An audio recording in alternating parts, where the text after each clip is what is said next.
прошел ровно. Я хочу сказать, назвать это письмо брату. Это письмо ко всем гражданам Таджикистана, Махмуроду Одинаеву. Его осудили на 14 лет. Захватили.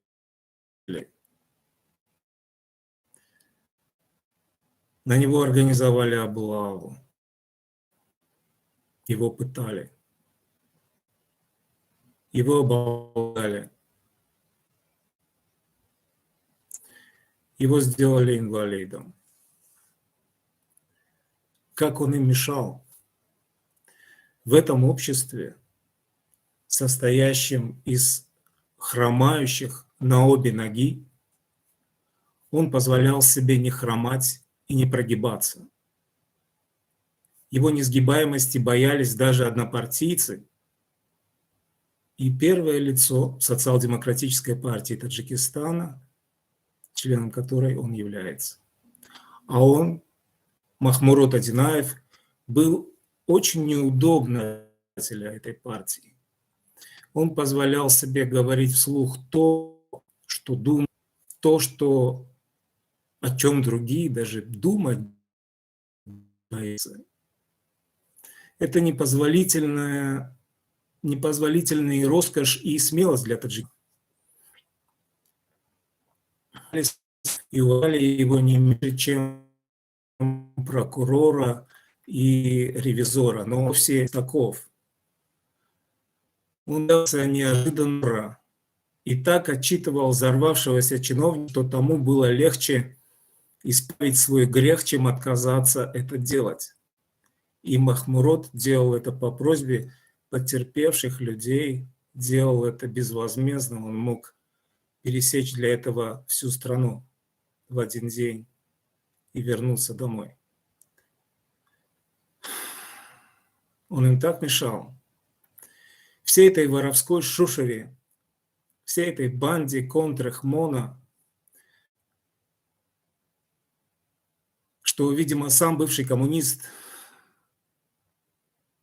предавший идеалы социальной справедливости и идеалы своего дедушки Ленина, отдал распоряжение избавить его от назойливого социал-демократа Махмурода Одинаева. Обвинить его в терроризме контрахмон не мог, потому что все-таки один из лидеров социал-демократической партии Таджикистана и любимец народа, светский человек. Тогда его обвинили в призывах к свержению конституционного строя. Ну не смешно ли? Основание? Так в этой банде нужно законное основание. Основанием послужил страх перед ним и его популярностью, растущей популярностью, перед его необузданностью и бесстрашием. Основанием послужило то, что он послал эту власть на 3 буквы во всеуслышание, когда они захватили его сына-инвалида во время армейской облавы. Они же знали, что у парня справка, и что он к военной службе не годен по инвалидности. Но разве эту нацистскую, коричневую, по сути и по цвету дерьма, чекистско-гестаповскую сволочь что-то может смущать и останавливать? Что-то человеческое. Что ответил нехромающий Махмурод? Он ответил им у дверей военкомата, где держали в заложниках его сына, следующее. Он сказал, что мой сын-инвалид пойдет служить только после служившего ни дня генерала, мэра Душанбе Рустами Эмомали, сына Эмомали Рахмона. Да, сказать такое в Таджикистане во всеуслышание. В своей смелости Махмурод Одинаев пошел еще дальше и предупредил, что он намерен просить я подчеркиваю, намерен просить мэра Душанбе разрешение на митинг. Боже мой, митинг, просить разрешение на митинг. Митинг протеста против преследования членов социал-демократической партии, единственной оставшейся последней оппозиционной партии в Таджикистане. И хотя в Конституции Таджикистана указано, имеют право на собрание, и не сказано о необходимости каких-либо разрешений, поскольку сама Конституция дает это разрешение, на мятежного зампреда таджикских социал-демократов объявили в прямом смысле охоту, как на дикого зверя.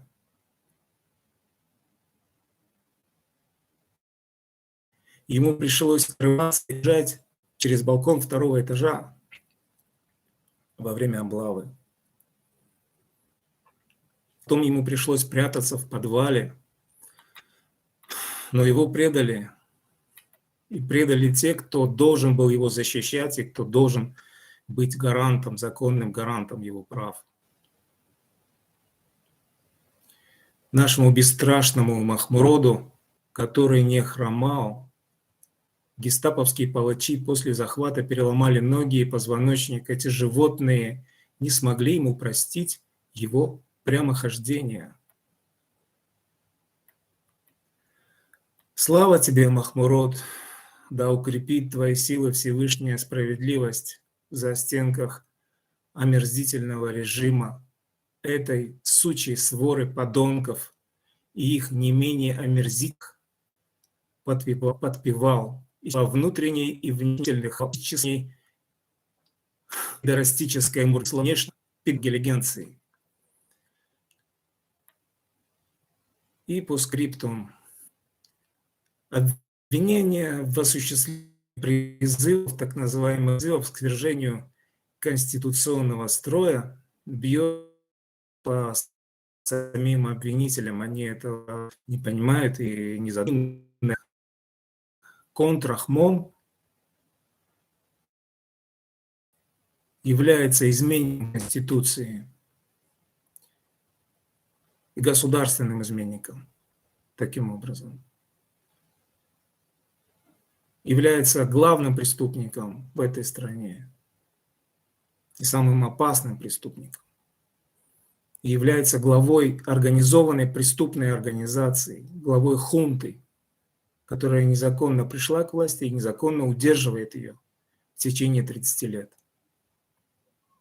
Никто иной, как Контрахмон, является изменником Конституции, переписывая ее под себя и наряду с неподлежащими изменению постулатами о демократическом, светском и правовом характере в Таджикистане, включая в Конституцию положение о лидере, вместе с тем включает положение о лидере, фюрере нации, почему-то имеет право пожизненно быть пожизненно внесено в... Это противозаконная и антиконституционная поправка, которая внесена самим изменником Конституции. И наряду с подготовкой к наследственному транзиту власти это и есть не только призыв, это само свержение и изменение конституционного строя с республиканского демократического строя на антиконституционный строй, который называется династическая монархия или попросту диктатура узурпатора Контрахмона, а официально Эмомали Рахмона. Где там любимый еще многими товарищ Сталин, чтобы поставить к стенке эту контрреволюционную сволочь? Всего доброго.